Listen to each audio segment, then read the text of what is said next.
Les gens n'ont pas conscience, je pense, qu'avec tous ces outils numériques, euro numérique pour les achats, passe sanitaire pour les loisirs et identité numérique pour Internet, eh bien, en fait, on peut vous couper de tout.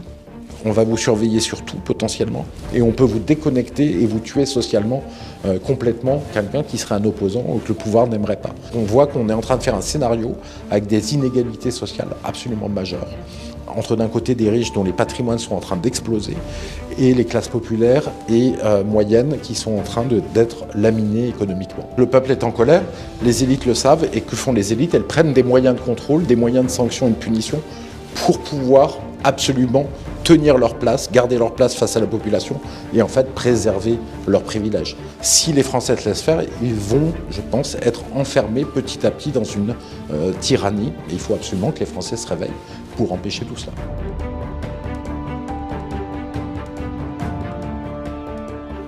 Bonjour Philippe Murer. Bonjour à vous, bonjour à tous les téléspectateurs. Merci d'avoir accepté notre invitation. Alors vous êtes économiste, notamment spécialiste de l'environnement, de l'énergie. Vous êtes aussi souverainiste. Vous avez écrit 2 ouvrages, notamment « Comment réaliser la transition écologique, un défi passionnant » publié aux éditions Jean-Cyril Godefroy en 2020, et aussi « La transition énergétique, une énergie moins chère, 1 million d'emplois créés » publié chez Fayard en 2014. J'en avais écrit un autre avec Jacques Sapir qui s'appelle « Scénarii de sortie de l'euro » pour la fondation de Jean-Pierre Chevènement, Respublica, je crois que c'était en 2013. Alors vous avez aussi participé ces derniers mois à de nombreuses manifestations contre le pass sanitaire, notamment celle organisée par le président des Patriotes, Florian Philippot. Alors ce dispositif du pass sanitaire pourrait être prolongé au-delà du 15 novembre. Il y a quelques mois, le député européen François-Xavier Bellamy parlait d'un défi de civilisation, d'une rupture historique pour notre société. Alors, quels sont pour vous les enjeux de société, justement, de ce pass sanitaire? C'est un outil de surveillance aussi. C'est un outil de surveillance de la population qui est mis en place. Alors, ça permet de surveiller tous nos loisirs avec des QR codes, avec un système numérique. Et c'est aussi pour, je pense, habituer les Français à être surveillés, habitués. Et d'ailleurs, vous expliquez qu'il y a une prolongation du pass sanitaire, mais il y a même une députée LREM qui veut aller plus loin, qui dit qu'en fait, il pourrait passer dans le droit commun. C'est-à-dire comme le permis de conduire ou les certificats de vaccination. Donc ça voudrait dire qu'il serait perpétuel, ça serait un outil de surveillance perpétuelle.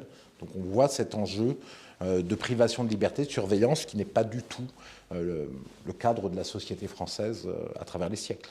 Alors est-ce que pour vous, finalement, le gouvernement a ouvert une boîte de Pandore avec ce pass sanitaire? Est-ce que ça pourrait être un premier pas vers un système de crédit social comme ça se fait en Chine, par exemple?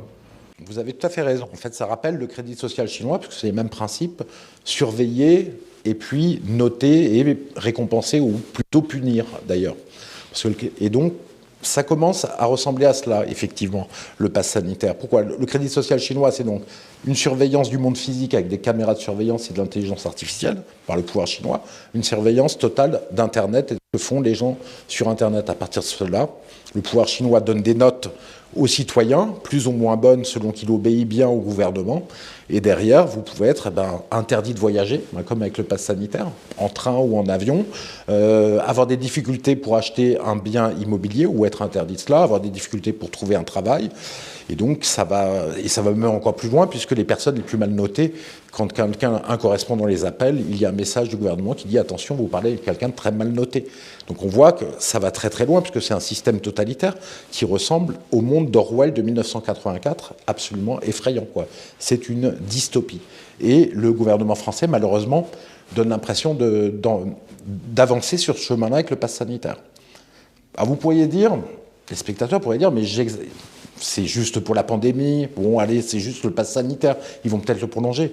Oui, mais savent qu'on a des indices, en fait, que ça va plus loin que cela, malheureusement.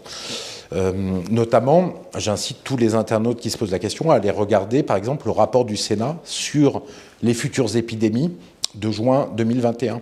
En fait, ce rapport est glaçant, puisque les sénateurs parlent tranquillement de mesures possibles à prendre en cas d'épidémie. C'est toujours surveiller et punir, mais là, ça serait mettre un collier au cou des salariés pour pas qu'ils se rapprochent de plus d'1 mètre d'un autre salarié.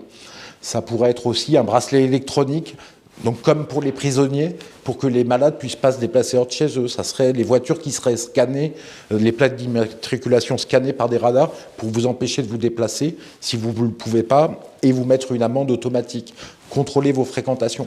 Donc on voit que, et même le mot du Crédit social chinois est prononcé, donc on voit que dans leur esprit, c'est quelque chose de tout à fait possible et c'est effrayant.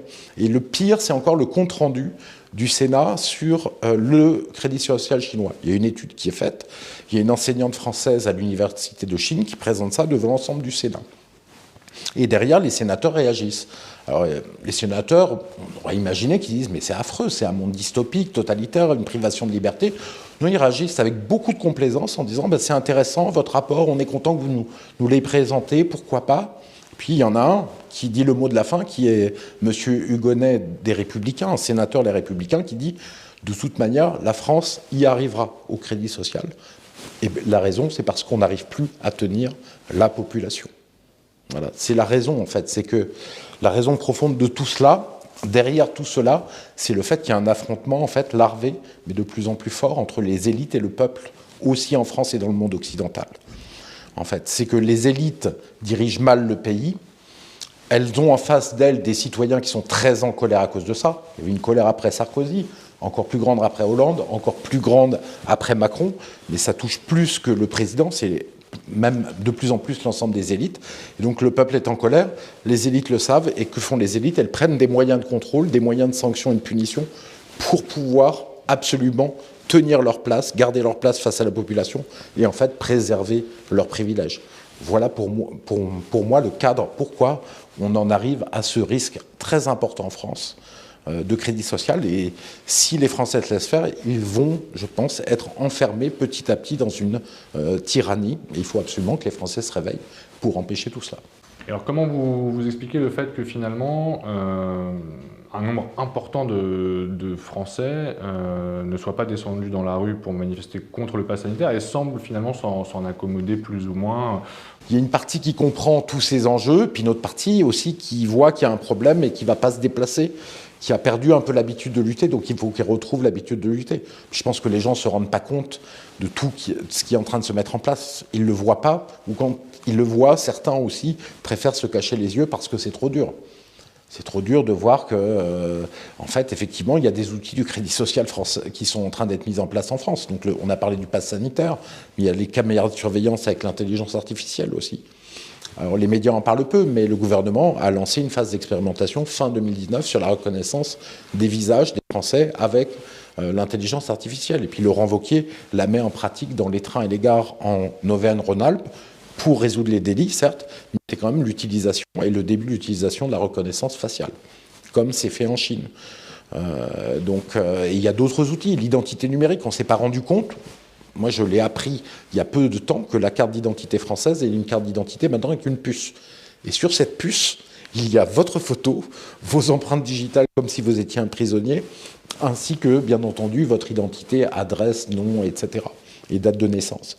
Donc c'est très inquiétant. En plus, l'identité numérique, l'ONU le veut, l'Union européenne veut aussi une carte d'identité numérique et une identité numérique en Europe. L'Allemagne, la France, l'Italie, l'Espagne l'ont faite. Et en plus, c'est pour le contrôle dans le monde physique, mais aussi sur l'Internet. C'est là où on arrive à quelque chose qui ressemble à des projets chinois, puisqu'en fait, la France aussi a lancé une identité numérique pour Internet avec des grandes entreprises en 2018. Voilà. Donc, pour se connecter à Internet, au départ, ça sera optionnel, c'est ce qui est dit, sauf qu'à la fin, ça pourrait bien devenir obligatoire quand le gouvernement en aura besoin. Et on peut d'ailleurs déjà se créer une identité numérique avec la Poste, avec le site de la Poste, donc du gouvernement. Donc on voit qu'on a tous ces outils du crédit social, ainsi que la monnaie, l'euro numérique, qui sont en train d'être mis en place, quoi. L'euro numérique, en fait, c'est une crypto-monnaie, mais d'État émise par la Banque Centrale Européenne chargée de remplacer le cash, les monnaies et les pièces, et qui serait un nouvel outil de contrôle, parce que la monnaie et le cash, le gouvernement ne peut pas tout tracer, tout contrôler. Évidemment, il ne peut pas contrôler toutes les fraudes, mais il ne peut pas aussi contrôler tous les citoyens.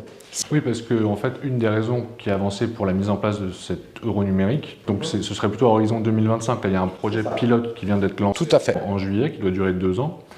Mais en fait, les raisons avancées, donc c'est des raisons de facilité aussi, et puis de faciliter la vie de ceux qui l'utilisent, et peut-être aussi d'empêcher tout ce qui est blanchiment, trafic, choses comme ça. C'est souvent une raison qui est avancée. Exactement, c'est toujours ce genre de raison. Bon, ça n'empêchera pas complètement le blanchiment non plus. D'ailleurs, l'argent est déjà électronique, hein. L'argent est déjà utilisé et déjà électronique avec des cartes bleues. Il y a déjà Tracfin qui surveille les comptes en banque pour les questions de blanchiment, hein, dès qu'il y a des déplacements d'argent un tout petit peu importants. Donc on a déjà des outils, mais ils avancent vers ça, et puis surtout ils dénient le fait que ce soit pour aller vers la société sans cash. Parce qu'évidemment, à ce moment-là, ça fait peur à beaucoup de gens, une société sans cash, sans aucune possibilité de payer en billets, puisque dans ce cas-là, si l'État décide de vous déconnecter de vos achats, eh bien vous êtes complètement déconnecté, vous n'avez plus aucun moyen de faire des achats. Problème, vous êtes mort social, quoi. C'est très dangereux. Voilà. Mais sachant qu'il y a beaucoup d'articles de presse sur la société sans cash, depuis très longtemps, depuis au moins 6-7 ans, et puis il y avait la Suède qui voulait carrément aller vers une société sans cash en 2020. La Suède a arrêté cela parce que l'expérience, parce qu'en fait, effectivement, les gens n'utilisaient plus beaucoup de cash, mais il y avait un tel mouvement de résistance de fond à la société sans cash qu'ils ont arrêté cette expérience. On voit que les gens n'ont pas conscience, je pense, qu'avec tous ces outils numériques, euro numérique pour les achats, passe sanitaire pour les loisirs et identité numérique pour Internet, eh bien, en fait, on peut vous couper de tout. On va vous surveiller sur tout, potentiellement, et on peut vous déconnecter et vous tuer socialement complètement quelqu'un qui serait un opposant ou que le pouvoir n'aimerait pas. Donc, c'est des moyens de contrôle effrayants qui sont mis en place par le gouvernement vis-à-vis de la population et qui pourraient être utilisés. Et les Français ont vraiment intérêt à se réveiller par rapport à ça, parce qu'une fois qu'ils seront mis en place, eh bien à ce moment-là, le pouvoir peut en abuser et ne pourra pas faire autre chose probablement que d'en abuser.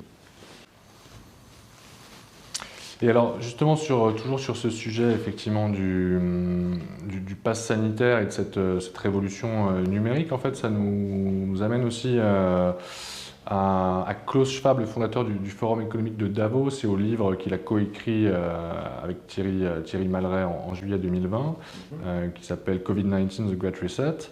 Donc dans ce livre, en fait, qui se présente à la fois comme un constat des conséquences de la pandémie, et aussi comme une sorte de feuille de route de différentes réformes à mettre en place, aussi bien sur le plan politique qu'économique ou écologique. Finalement, alors, est-ce que vous considérez que ce pass sanitaire, en fait, qui a été adopté par plusieurs pays, après, bon, les modalités peuvent diverger en fonction des pays, mais est-ce qu'il s'inscrit finalement dans le cadre des réformes proposées par Klaus Schwab et Thierry Malret, selon vous? Alors, il y a beaucoup de liens entre... Et il y a beaucoup de choses à dire sur ce livre par rapport à ce qui s'est passé, effectivement. Parce que Klaus Schwab, donc le patron du Forum de Davos, qui s'appelle maintenant Forum économique mondial, un nom un peu pompeux qui donne l'impression d'avoir énormément de pouvoir.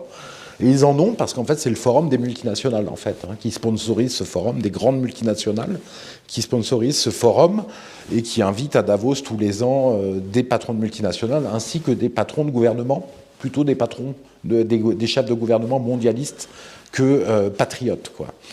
Donc, dans le livre de Schwab, qu'il a écrit en mai 2020, donc au tout début de l'épidémie de Covid, il y a plusieurs choses choquantes et qui rappellent ce qu'on voit aujourd'hui et ce qui s'est passé. Premièrement, Schwab nous dit que le Covid, c'est la peste noire et que ça va changer le monde comme la peste noire avait changé au Moyen-Âge, notamment l'Europe, avec la Renaissance qui est arrivée après la peste noire. C'est très étonnant parce que le Covid, il a 0,5% de mortalité environ. Alors que la peste noire, on est à 30% ou 40%. Donc on n'est pas du tout dans les mêmes proportions et les mêmes dégâts et les mêmes effets, forcément. Donc on voit qu'il y a une petite ruse sémantique de Schwab. Il y a d'autres choses très étranges dans ce livre. Il dit en fait que toute personne qui dira qu'il a des médicaments contre le Covid, ben, ça sera comme pour l'épisode de la peste noire, ça sera un charlatan. Alors qu'on est quand même 300 ans plus tard avec beaucoup plus de connaissances scientifiques. Il dit aussi, dès mai 2020, que le vaccin nous sauvera. Et effectivement, et qu'il faudra, que ça se passera fin 2021, le sauvetage et le fait qu'on soit enfin tranquille avec le Covid. Donc il semble savoir des choses, en tout cas une espèce de prescience, cet homme-là, qui est extraordinaire, alors qu'il n'est pas du tout médecin, il n'a pas de connaissances particulières sur le sujet, et tout ça avec une avance incroyable. Donc là, on voit que c'est les mêmes éléments de langage qui ont été en fait repris par les gouvernements occidentaux, tout simplement, quoi. En tout cas, ils pensent la même chose, probablement, parce qu'ils sont mondialistes tous. Mais l'autre chose que dit Schwab qui est très importante, pourquoi tout cela ? Il dit en fait dans son livre, et c'est un aveu incroyable d'un mondialiste effréné, quelqu'un qui fait l'apologie de la mondialisation et qui a essayé de disséminer la mondialisation, il dit la mondialisation économique est une catastrophe pour les peuples. Et les peuples sont très en colère, ce qui a donné des gouvernements patriotes, des revirements, avec Trump qui a été élu aux États-Unis, le Royaume-Uni qui est sorti par le Brexit de l'Union européenne, donc un aspect aussi patriote avec Boris Johnson, et puis il parle aussi des Gilets jaunes de France. Alors, il y a deux choses intéressantes. Première chose, il dit les luttes sociales, il n'en parle pas trop. Ça, c'est pas intéressant alors que les peuples sont en colère là-dessus. Mais il dit qu'il faut travailler sur les luttes pour les LGBT et les Black Lives Matter. Ça, c'est des luttes intéressantes. Ensuite, il passe à la dernière partie où, effectivement, il dévoile un monde, une vision du monde économique et surtout un monde totalement numérique avec de la surveillance numérique partout. Il parle même à la fin du livre de toilettes numériques connectées pour savoir votre état de santé en temps réel, mais que l'État, évidemment, pourra connaître puisque ça sera connecté à Internet. Donc des choses un peu délirantes. Et on voit, en fait, non seulement sur le pass sanitaire, mais en fait sur l'ensemble de la politique, qu'il y a une identité de vue, quelque chose de parfaitement concordant entre ce que dit Schwab dans son livre et ce qui s'est passé, finalement, et ce que les gouvernements des pays occidentaux ont fait dans cette crise, quoi. Donc voilà, il y a vraiment quelque chose de parfaitement équivalent entre les deux. Voilà c'est de la constatation à la lecture du livre. On pourrait avoir l'impression qu'il y a une forme de réunion d'intérêts entre certains États et puis certaines grosses entreprises pour justement se diriger vers une forme de capitalisme de surveillance qui constituerait en fait un nouveau relais de croissance pour des entreprises du domaine. Et finalement, ce pass sanitaire, est-ce qu'on ne peut pas le voir justement comme un premier pas vers une forme de normalisation de l'identité numérique? Donc pour l'instant, il y a un QR code qui passe par le portable, alors aussi en papier, mais bon, qui est destiné peut-être à être moins utilisé à terme que la version sur mobile. Avec derrière, en fait, en toile de fond, un gros marché potentiel qui est le développement du marché des objets connectés. Exactement, oui. Il y a ce côté-là de capitalisme de surveillance qui est en train de se mettre en place et qui intéresse tous les grands groupes. Le groupe Thales, j'ai trouvé des informations sur l'identité numérique par un très bon compte-rendu du groupe Thales. Voilà. Tout est sourcé vraiment de façon officielle sur le sujet, puisque Thales travaille à ça.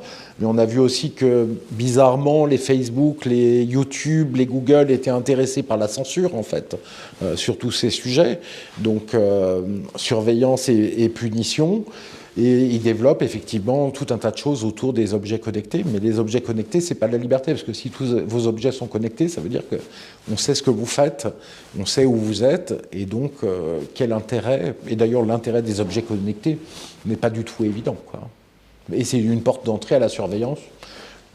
Voilà ce qu'on peut en dire. Il y a effectivement une connexion d'intérêts entre les gouvernements mondialistes et les entreprises mondialistes, c'est-à-dire les multinationales. Elles ne veulent pas que la mondialisation économique change, et elles veulent qu'elle continue comme cela, parce qu'elles en tirent tous les intérêts, les marrons du feu. Début septembre, Bruno Le Maire, le ministre de l'économie et des finances, affirmait que le pass sanitaire était bon pour l'économie. Il maintenait aussi un objectif de croissance de 6% pour 2021 avec une prévision de 4% pour 2022. Il expliquait également que le pouvoir d'achat des Français avait augmenté de plus de 2% en 2021. Alors finalement, est-ce que vous êtes d'accord avec lui? Est-ce que le pass sanitaire est vraiment bon pour l'économie française? Est-ce que vous partagez son optimisme sur les perspectives de croissance et de reprise de l'activité? Alors, s'il se veut optimiste, Bruno Le Maire, effectivement, c'est parce qu'il vend son bilan avant la présidentielle. Il vend le bilan, en fait, de la présidentielle Macron. Ce qu'il oublie, c'est quand il dit il y a 6% de croissance, il oublie qu'il y a eu une chute encore beaucoup plus forte juste avant. En fait, même au jour d'aujourd'hui, on est encore à moins 4% de PIB par rapport à fin 2019. Donc, le bilan n'est pas bon. Et le bilan n'est pas bon quand on le compare à d'autres pays. Aux États-Unis, on est déjà à plus 1%. En Suède, à plus 1%. Donc on a perdu 5% de PIB par rapport à des concurrents et des pays qui ont eu les mêmes problématiques que nous. Donc c'est pas bon du tout. Le pass sanitaire, qui est une bonne chose pour l'économie, ça c'est quand même une blague, puisque ça fait que les gens vont... Il y a toute une partie de gens qui vont pas consommer au restaurant ou au cinéma, etc. Donc il y a une baisse pour les loisirs. Il y a des vrais problèmes pour ce secteur des loisirs. On a une baisse de fréquentation de 20-30%. Ça dépend des endroits, donc c'est pas une bonne chose pour l'économie, évidemment. Donc bon, tout ça est un peu une blague. Ça ne marche, ça a été une mauvaise gestion de l'économie et la croissance en France est faible. Enfin, elle est faible. La croissance en France n'a pas été bonne. Ça reprend comme toute l'Europe, mais là, on est déjà dans une phase de ralentissement, ce trimestre-là et les trimestres à venir. Et surtout, on a eu la croissance la plus basse du monde, en France et en Europe. Donc, on ne peut pas se féliciter d'un bilan comme ça. Et en plus, la croissance est malsaine. C'est-à-dire que c'est une croissance qui est basée sur l'endettement et sur la consommation, et pas sur la production. Donc, ce n'est pas une croissance saine. C'est-à-dire que l'industrie, en fait, elle a descendu en France et en Allemagne de 10% par rapport à ses pics. Elle est encore 10% en dessous, alors que le PIB est 4% en dessous. Donc, vous voyez, ça veut dire qu'on a détruit beaucoup de capacités de production et on a plutôt consommé. Ça se voit dans le déficit commercial, d'ailleurs, justement. Donc, franchement, le bilan n'est pas bon du tout. Pas sûr du tout qu'en plus, en 2022, on ait 4% de croissance. Là, je pense qu'il faudra voir, mais ça me semble loin d'être certain. Alors, selon le gouvernement, la crise aussi a engendré ce qu'on appelle la dette Covid, donc une hausse de l'endettement public en environ près de 230 milliards d'euros en 2020 et 2021. C'est le fameux « quoi qu'il en coûte ». Quel regard justement est-ce que vous portez en fait sur les mesures de soutien qui ont été prises par le gouvernement? Quel bilan faites-vous du quoi qu'il en coûte? Est-ce que ça a été efficace et proportionné? Déjà, en fait, le quoi qu'il en coûte, c'est une gestion qu'on évite par l'enfermement et la fermeture d'activités économiques, et le coût total par les confinements ou partiel par les couvre-feux. Et ça a coûté très cher. Avec l'argent des Français, ça a coûté effectivement autour de 240 milliards d'euros. Donc, c'est d'ailleurs très étonnant de voir que des gens qui sont prêts à économiser 5 euros sur les APL ou de mettre la France en feu en voulant économiser 4 milliards d'euros par une réforme de retraite, dépensent, ou alors en fermant des lits, 1 milliard d'euros d'économie en fermant des lits, dépensent 240 milliards d'euros en faisant une gestion pareille de la crise Covid. Puisque la Suède a dépensé très peu d'argent, par exemple, en ayant un résultat très bon en termes de gestion de l'épidémie. Donc ça, c'est un coût énorme, effectivement, et les conséquences, en fait, les Français vont payer, à mon avis, 2 fois la crise Covid. Ils vont payer la gestion par l'enfermement qu'ils ont eu, par la fermeture de certaines activités économiques pendant des moments, et puis ils vont le payer par le fait qu'ils vont devoir payer cette dette. Et ça va se passer par l'austérité sociale. Donc ça a commencé. Je crois que c'est le 1er octobre que l'assurance chômage est réformée. Les gens les plus précaires qui sont intérimaires et qui n'ont pas beaucoup de mois de cotisation et beaucoup de trous, en fait, vont voir une baisse de 15% de leurs revenus qui sont déjà très faibles quand ils sont au chômage. Donc on voit qu'ils vont le payer, cette crise. Il y a aussi la réforme des retraites qui va arriver, qui est toujours dans les tiroirs et qui va venir, qui va faire décaler de 2 ans au moins l'âge de la retraite. Édouard Philippe disait même que 67 ans, ça serait pas mal pour l'âge de la retraite. On n'arrête pas de décaler vers le haut, et d'autres mesures sociales comme ça. Donc les Français vont payer 2 fois, effectivement, la gestion très mauvaise de la crise Covid par le gouvernement Macron. Alors dans le nouveau budget qui a été présenté, là, le projet de loi de finances 2022, en revanche, Bruno Le Maire en fait, explique qu'il n'aura pas recours à des hausses d'impôts pour rembourser cette dette qui doit être remboursée, je crois, à horizon 2042. Est-ce que vous y croyez finalement, ou est-ce qu'au contraire, finalement, après l'élection présidentielle, on peut s'attendre à des hausses d'impôts, quel que soit finalement le gagnant? On verra comment ils le feront payer. Ça sera soit par des coupes dans les dépenses publiques, donc une moins bonne prise en charge de la santé publique, de la sécurité sociale ou des retraites. On verra, ça dépend du candidat qui gagnera. Mais de toute manière, il faudra le payer. Ce qu'on peut remarquer, c'est que les gens qui parlent le plus de dette publique et qui se prétendent raisonnables sont les gens qui augmentent le plus la dette publique. En fait, on est passé de 7% de dette publique en 1973 à maintenant, on est à 115 ou 116% du PIB. Et donc, des gens qui se prétendent des économistes raisonnables et libéraux ou des politiques libéraux, en fait, se battent pour moins de dette publique et qui finalement n'ont fait qu'augmenter la dette publique. Donc, le résultat est quand même très très mauvais, quoi. Alors toujours sur cette question finalement du quoi qu'il en coûte, donc le fonds de solidarité qui avait été mis en place pour les entreprises prenait fin le 30 septembre. Il doit être remplacé par un dispositif coût fixe, donc des mesures ciblées en fait qui vont concerner certains secteurs en particulier. Qu'est-ce que ça vous inspire? Est-ce que le gouvernement peut vraiment cesser de soutenir les entreprises à 8 mois des présidentielles, au risque de voir éventuellement les faillites se multiplier et le chômage augmenter. Ouais, c'est difficile à dire l'état exact des commerces et des restaurants et des bars, puisqu'il y a peu de chiffres qui remontent globaux pour montrer la situation. Tout ce qu'on peut regarder, c'est autour de nous. Nous qui sommes à Paris, on voit qu'il y a quand même pas mal de bars ou de restaurants qui ont fermé et certains commerces, quoi. Et même dans des rues très commerçantes. Et en province, c'est aussi le cas. Donc, effectivement, on leur a demandé de fermer. En échange, on leur a donné des dédommagements qui s'appelaient le fonds de solidarité, qui n'était pas très bien fait, parce que certains commerces ont gagné dans certaines situations et d'autres ont perdu pas mal. Donc, c'était quelque chose de pas très équitable, effectivement. Ce qu'on peut dire, c'est que le dispositif coût fixe, c'est qu'ils vont prendre en part, en fait, effectivement, une partie des pertes d'exploitation des bars, des restaurants, des secteurs des loisirs. Justement, ceux qui sont affectés par le pass sanitaire, malheureusement, avec des baisses de chiffre d'affaires et donc des pertes d'exploitation. Donc l'État va en prendre partiellement une partie. Donc effectivement, l'État va tout faire pour tenir la situation. Et on voit quand même que ça commence à craquer, quoi, et qu'il y a pas mal de commerces qui ferment, effectivement. Et en plus, ce qui est gênant, c'est que c'est des commerces qui sont dans le cœur de l'art de vivre français, quoi. Des commerces, des restaurants, des bistrots, des bars, de la convivialité, de l'art de vivre français, et qui maintenant, on est passé de l'art de vivre et de la convivialité au pass sanitaire, à la surveillance. Voilà, c'est vraiment l'anticonvivialité. Alors, selon les données aussi provisoires de l'INSEE qui ont été publiées le 29 septembre, les prix à la consommation ont augmenté de 2,1% sur un an en septembre en France. Le directeur de la Banque de France expliquait il y a quelques semaines que c'était, voilà, pour la zone euro, il n'y avait pas de risque de dérapage durable de l'inflation. Il parlait de poussée temporaire associée à la forte reprise économique et à des difficultés d'approvisionnement. Alors, qu'est-ce que vous pensez de cette hausse des prix qui est observée? Est-ce qu'elle est vraiment temporaire? Et quel est le rôle aussi peut-être joué par les banques centrales finalement dans cette inflation? Je vous répondrai sur les banques centrales dans un deuxième temps. D'abord, regardons factuellement. Effectivement, l'indice européen, si je ne me trompe pas, c'est 2,7% d'inflation en France. Parce que l'indice INSEE, on enlève pas mal de choses qui augmentent. Oui, après, le calcul de l'INSEE est assez particulier. Assez particulier. Donc c'est plutôt, on va dire que pour se repérer, aux États-Unis, il y a 5% d'inflation, en Europe 3%, et en Chine, on est aujourd'hui à 1% d'inflation. Donc, aux États-Unis, ça commence à ralentir, l'inflation, avec d'ailleurs l'économie qui commence aussi à ralentir. En Europe, on est plutôt en hausse encore. Alors, ça vient de quoi? Ça vient d'une poussée qui est classique. Quand on a eu une crise et une remontée très forte, en fait, en 2010, il y avait eu le même phénomène. On a une inflation qui ressurgit et c'est du même ordre de grandeur qu'à cette époque-là.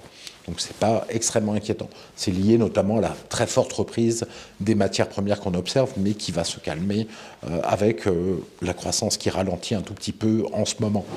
Voilà. Mais ce qui est intéressant de voir, c'est qu'en fait, contrairement à ce que dit M. Bruno Le Maire, en fait, ce qu'on sait, c'est que les salaires vont augmenter, en tout cas, c'est ce qu'on sait aujourd'hui, c'est prévu d'augmenter de 0,6% l'année.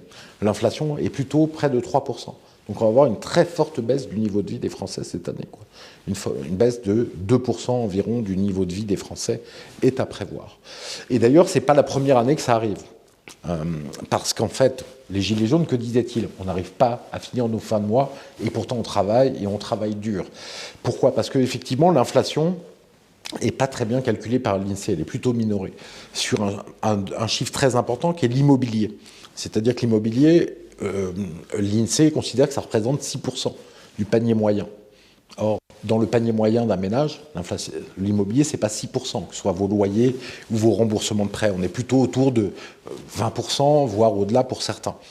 Donc, avec l'explosion des prix de l'immobilier, l'inflation a été fortement minorée en France et il y a eu pas mal d'années où on a parlé de hausse du niveau de vie et en fait, on avait des baisses de niveau de vie. Donc voilà, une autre chose intéressante sur l'inflation, il y a un pays qui est particulier sur la hausse des salaires, c'est le Royaume-Uni. Parce qu'en Europe, en fait, les salaires n'augmentent pas, grosso modo, moins que l'inflation. Voilà. Et au Royaume-Uni, ils augmentent beaucoup plus vite que l'inflation. Il y a un vrai gain de niveau de vie, en fait. Les salaires ont augmenté sur 2021 de 8,8%, ce qui est un chiffre absolument énorme. Vu que l'inflation est autour de 3%, il va y avoir un très fort gain de pouvoir d'achat au Royaume-Uni. Ça s'explique par une raison assez simple. Avec le Brexit, en fait, les patrons ne peuvent plus aller chercher de la main-d'œuvre à l'extérieur, en Europe de l'Est ou n'importe où, pour faire baisser les salaires et pour remplacer les gens qui voudraient des hausses de salaire. Donc à partir de ce moment-là, que les flux d'immigration sont relativement taris en Angleterre, qu'il y a une vraie politique pour réduire les flux d'immigration fortement, eh bien, il y a des hausses de salaire et des hausses de niveau de vie au Royaume-Uni, au contraire de toute l'Europe. Voilà, il y a un dernier élément que je voulais vous donner, c'est qu'en fait, on ne va pas voir... C'est vrai que la poussée de l'inflation, je pense, est temporaire. Parce que pour qu'elle soit pas temporaire, il faut que la poussée de l'inflation crée une très forte hausse des salaires. Et cette forte hausse des salaires va être répercutée par les entreprises en nouvelle poussée d'inflation. Voilà.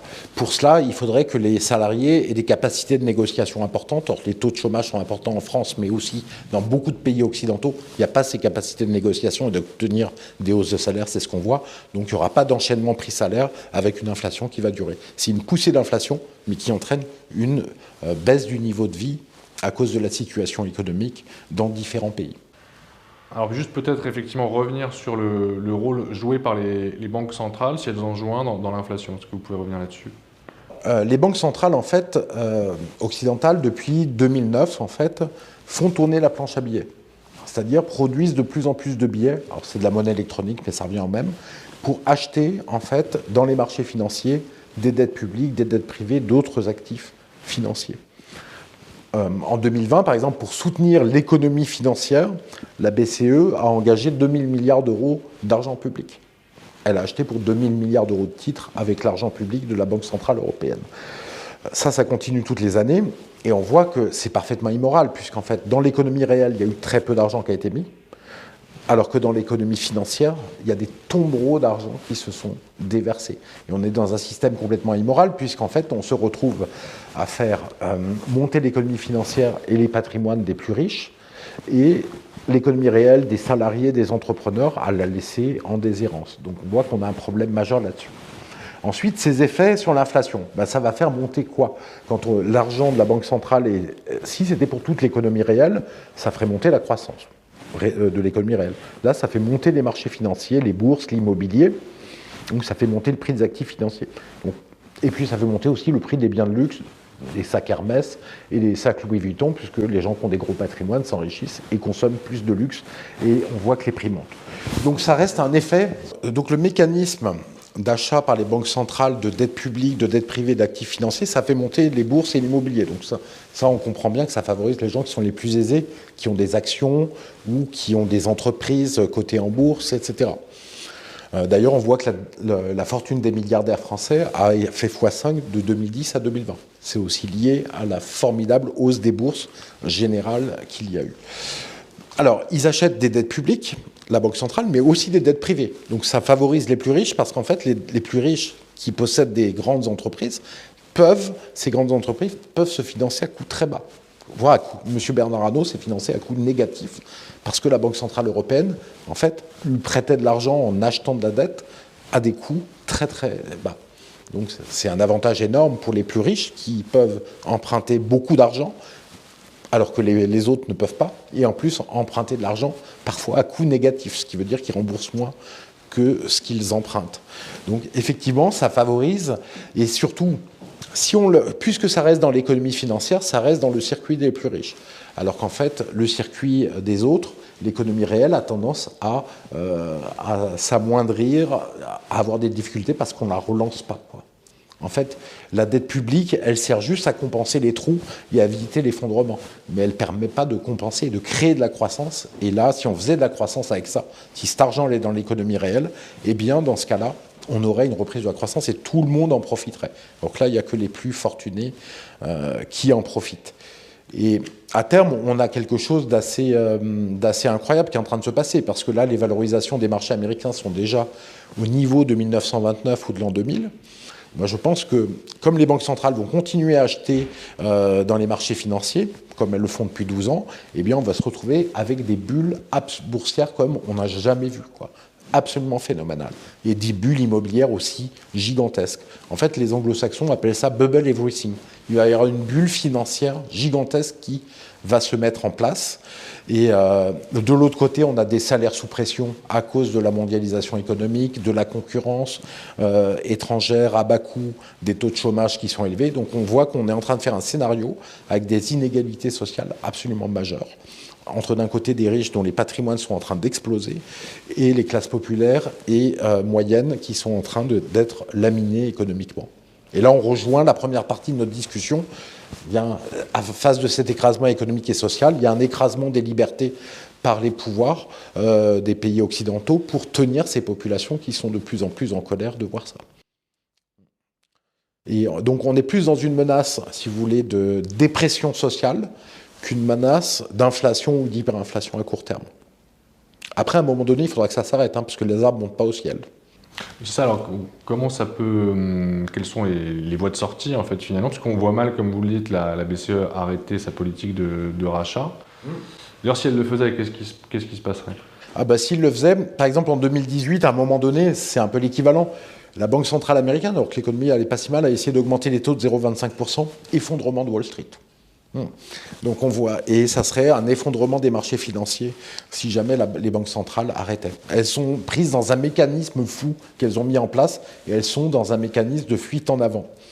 Alors qu'est-ce qui va se passer? Il y aura une crise financière probablement dans quelques années, quand les marchés seront au ciel. Il y aura bien un moment où il y aura un facteur exogène ou endogène qui va faire crever la bulle. Que va-t-il se passer? On a déjà une vision de ce qui peut se passer, c'est qu'en fait les banques centrales n'ont plus qu'un moyen, c'est plus d'acheter de la dette, mais acheter directement des actions des grandes entreprises. Donc directement acheter, en fait faire monter le patrimoine des plus aisés et soutenir directement les plus aisés. C'est déjà ce qu'on dit des économistes qui sont proches des milieux des banques centrales et des gouvernements qui ont déjà fait diffuser cette idée. Donc pour faire repartir la bulle encore une fois.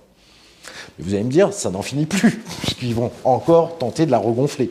En fait, ça peut finir de deux manières, pour moi, sur le long terme. C'est-à-dire, par exemple, à 10 ans, en France, aux États-Unis, partout, dans les pays occidentaux, si cette bulle continue à monter, à grossir, qu'est-ce qui va se passer? On va se retrouver avec un monceau de dette dans les pays occidentaux, dette publique, mais aussi dette privée, avec une économie qui est soutenue complètement artificiellement, avec une production réelle qui est faible et des productions financières qui sont trop fortes. Donc à ce moment-là, on peut avoir une totale perte de confiance sur les monnaies occidentales, dollars et euros, de la part de l'extérieur, de nos créditeurs. Et à ce moment-là, on peut avoir des mécanismes d'hyperinflation qui se mettent en place, d'appauvrissement et d'hyperinflation qui se mettent en place. Parce que les monnaies dévisseraient d'un coup très fortement avec une perte de confiance. Ça, c'est une possibilité. La deuxième possibilité, c'est une crise sociale aiguë, qui conduit à une crise politique aiguë. On est en dépression sociale. Et une crise politique aiguë, à ce moment-là, les Français renversent la table et changent de pouvoir, changent de système de politique, ou élisent un président enfin qui va dans leurs intérêts, qui va relancer l'économie réelle et non l'économie financière. Et là, on change de modèle économique. On change de modèle économique. Au lieu d'avoir un modèle économique qui favorise les bourses, les marchés financiers et les riches, on a un modèle économique qui crée de l'économie, de la croissance dans l'économie réelle. Et donc, on change complètement de modèle, quoi. D'ailleurs, un point, si je me permets, très important, une faute de nos gouvernements, c'est justement ce qu'on disait, c'est de l'industrie, le problème de l'industrie. L'industrie, en fait, est en train de partir en Asie, des pays occidentaux, on le sait, dans les pays où les salaires sont plus bas. Or, le problème, c'est que l'industrie, c'est le nerf de la guerre dans l'économie. Pourquoi?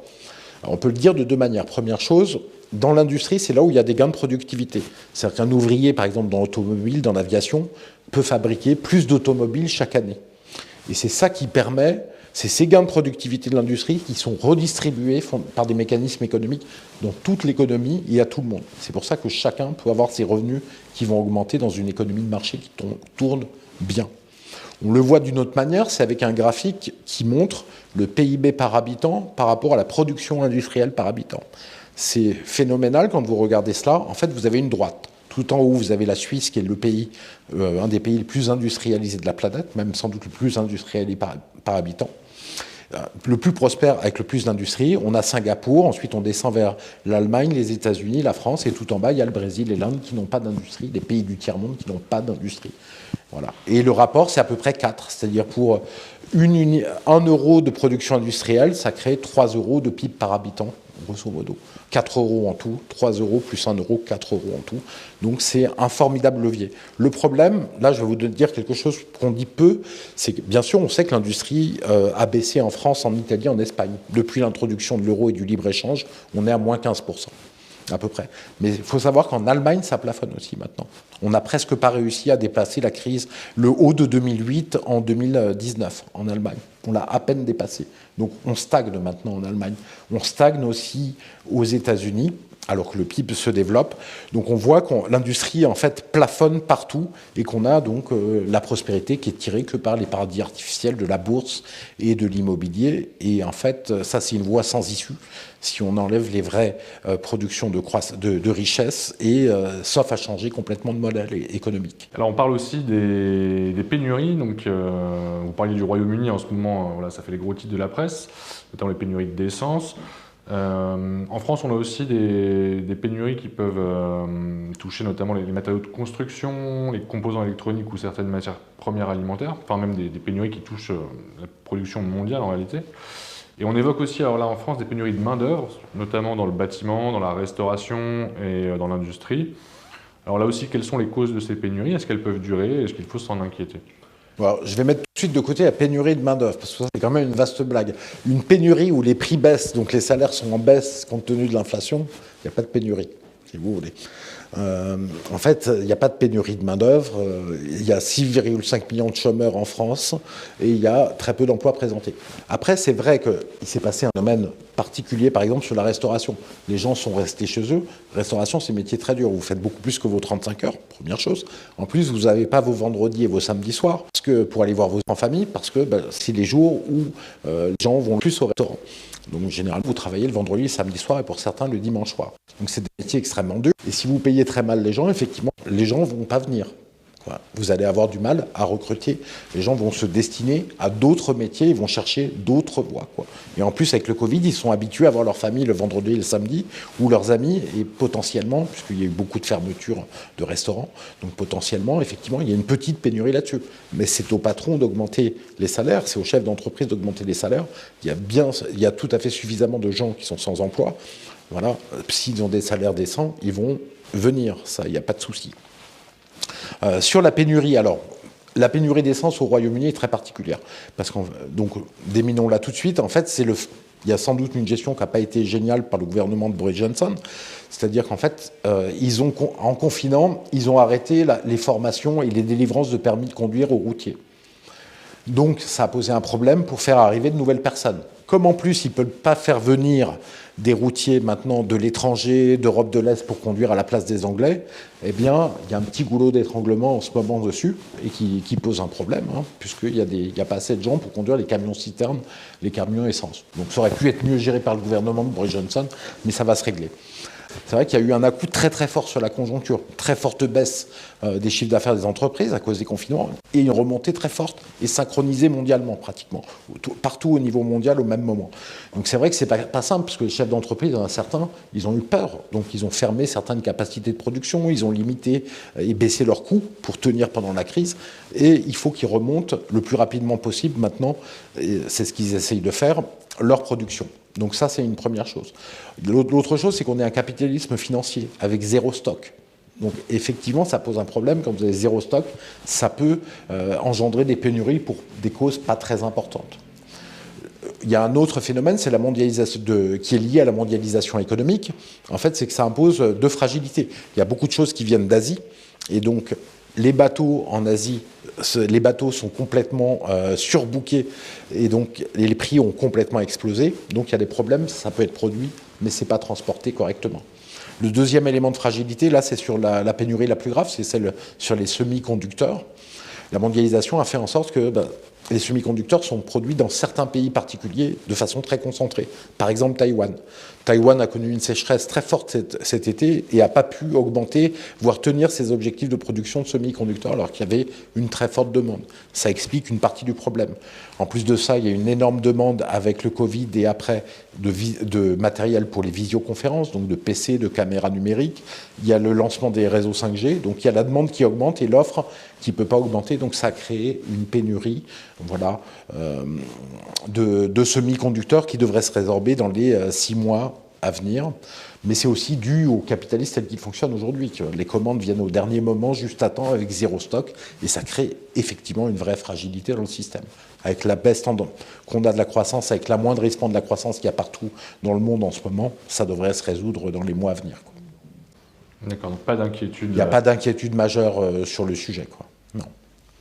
Et c'est vrai que ça montre à chacun qu'il vaut mieux produire soi-même ses produits, ce qui vous permet d'être correctement approvisionné. La France ne produit pas assez de semi-conducteurs et évidemment on doit les chercher à Taïwan. Mais un manque de chance, Taïwan ne peut pas les produire. Ça bloque un peu certaines chaînes de production.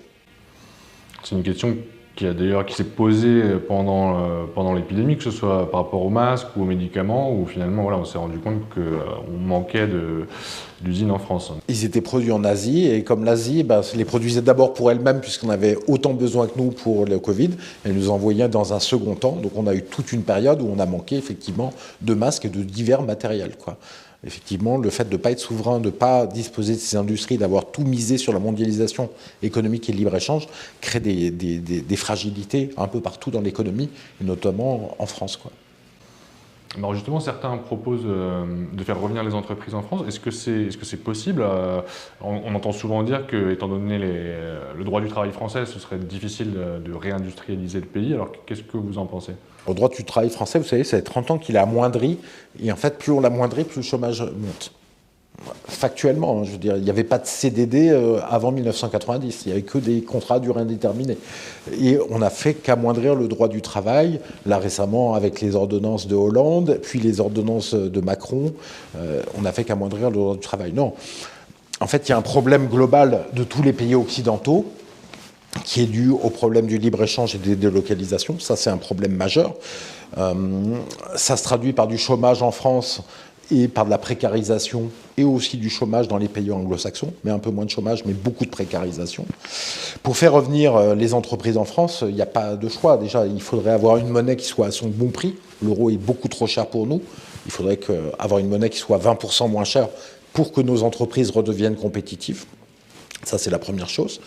Et puis, il faudrait arrêter le libre-échange, parce que de toute manière, avec la Chine, on n'arrivera pas à conserver une industrie forte si on reste en libre-échange total avec la Chine. Or, en plus, on a des droits de douane, vous vous rendez compte quand même, qui sont plus bas que les droits de douane que la Chine fait sur les produits français.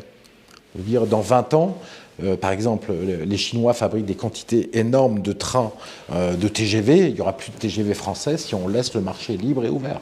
Ils seront forcément moins chers, ils produisent en plus grand volume et avec des salariés moins chers. Donc il y a très peu de chances d'y arriver, quoi. Donc il faut un minimum de protectionnisme intelligent, une monnaie à prix adapté, et là on peut commencer à discuter et à relocaliser.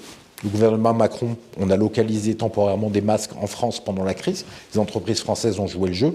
Elles disent qu'aujourd'hui, en fait, elles sont étranglées par la concurrence asiatique et elles ne peuvent plus produire de masques. Elles sont en train de fermer.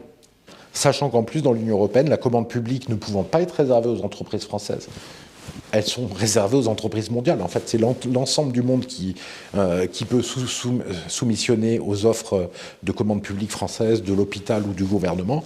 Ça veut dire qu'en fait, les masques français vont toujours être défavorisés par rapport aux masques chinois, qui sont les moins chers du monde, quoi.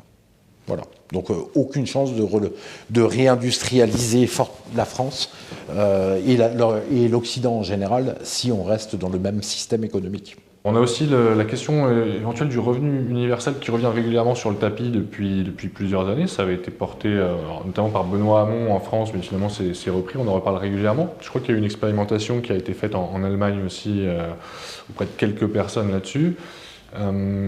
Qu'est-ce que ça vous inspire? Est-ce que c'est une bonne idée ou pas pour vous?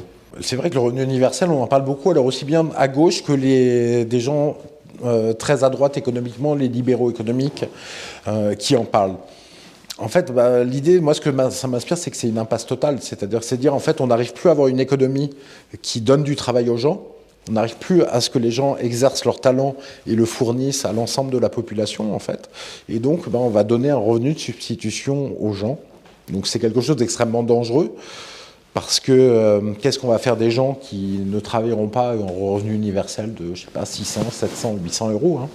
Un RSA amélioré, c'est pas simple. Et puis, il est évident que le meilleur moyen de tuer un homme, c'est de le payer à ne rien faire.